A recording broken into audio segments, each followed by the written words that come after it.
Femicides in Honduras.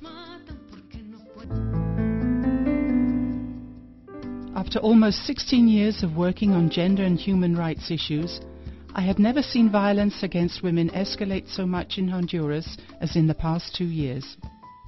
The situation is really alarming.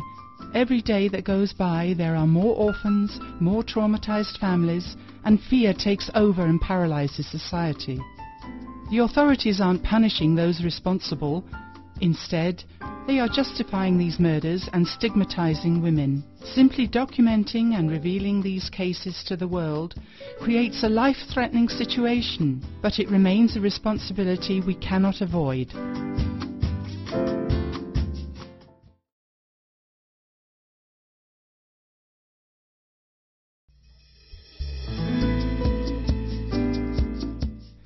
Piraera is located south of Lempira, which is one of the country's most isolated border communities.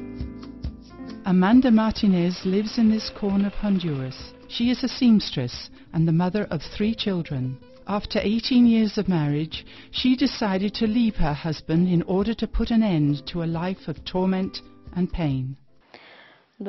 During those 18 years, I was physically and psychologically abused. That's the only way he communicated with me. I remember when I was pregnant, and he grabbed me and tossed me around, and he got on top of me. He held me from here, and he tried to kick me with his foot. Here in Piraera, I have suffered. I have cried. There have been entire nights in which I haven't slept because of my crying. And even talking to you about this is like reliving my situation.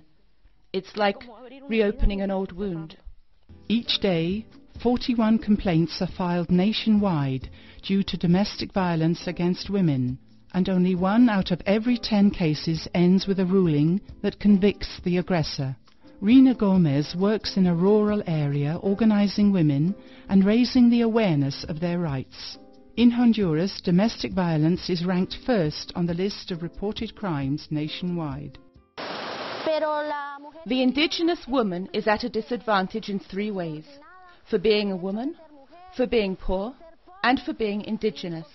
Poverty among women is an obstacle to filing complaints because first they have to find their way to the local court, then they must file their complaint, and many times the complaint goes to a departmental level. Participating in the process can lead to isolation and transportation issues. According to Rina, most judges in the area are untrained and sometimes don't even know the laws themselves. She added that some judges even commit crimes and other felonies due to abuse of their authority. In spite of the existing law against domestic violence, which guarantees protective measures, it is not enforced. Impunity is such that men attack us at will. To file a complaint could translate into mortal danger.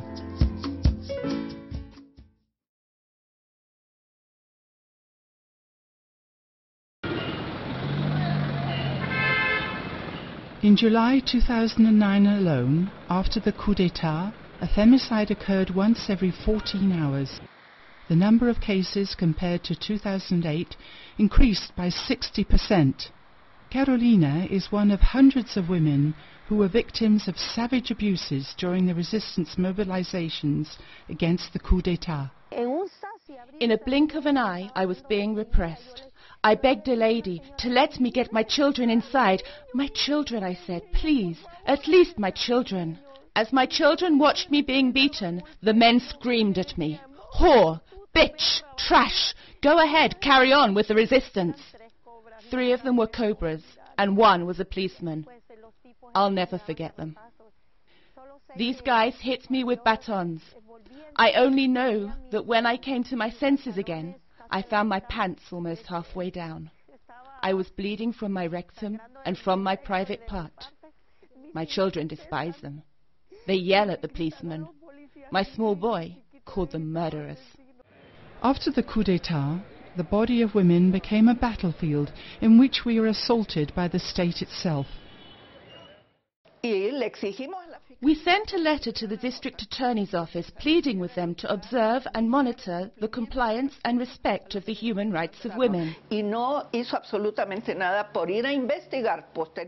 They did absolutely nothing to investigate the violations that were going on. especially rapes of women. Political persecution, surveillance, death threats and harassment were used against certain members of social organizations.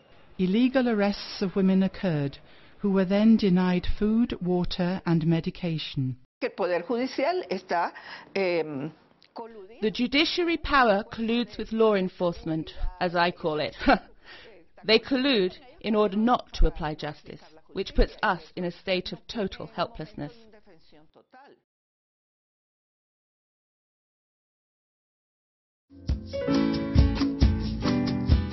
Flowers have always been a source of comfort to the soul, especially for women. Their delicate scent and vibrant colours now decorate the graves of women, victims of the cruelest expression of violence. Maria Salome never had children and never got married. She died trying to save another woman's life while the woman was being beaten by her husband. Lo golpeó a la mujer, ¿va? A la esposa. He hit the woman, his wife. He grabbed a stick and hit her on the head, and the stick broke, and he saw her, caught up to her, and killed Maria Salome Mesa. Femicide is defined as the violent death of a woman caused by a man and committed solely because the woman is a woman. It is linked to the exercise of power, control and domination of men over women. Femicide is part of a patriarchal system. From 2006 to 2009, femicides occurred in Honduras increased by 116%. The most affected are women between 16 and 30 years old. A short time ago in Otoro, 3 girls wound up dead. They were raped, beheaded and found half naked.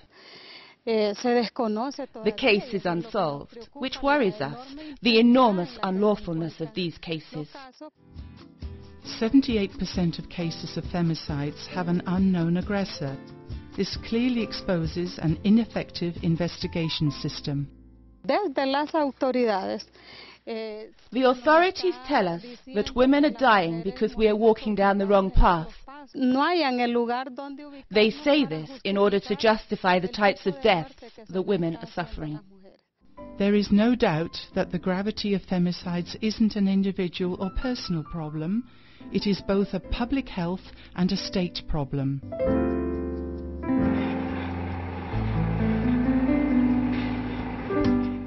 The forecast looks grim and hopeless for women. The rule of law has collapsed, and the aggressors enjoy their freedom. But we must continue to report crimes and demand justice and the respect of basic human rights. To document and provide evidence of cases of violence against women and femicides to international agencies is the key to shedding light on the high levels of impunity. Pressure through different mechanisms and ongoing crime reporting is vital. Women are creative, intelligent and wonderful. And I am convinced that with the infinite strength that lies within ourselves, we will find the path in order to achieve justice. Nos matan por ser mujeres, nos matan queriendo atarnos, nos matan porque no pueden doblarnos ni amarrarnos, nos matan por ser mujeres, nos matan queriendo atarnos, nos matan porque no pueden callarnos. Yo la vi, iba a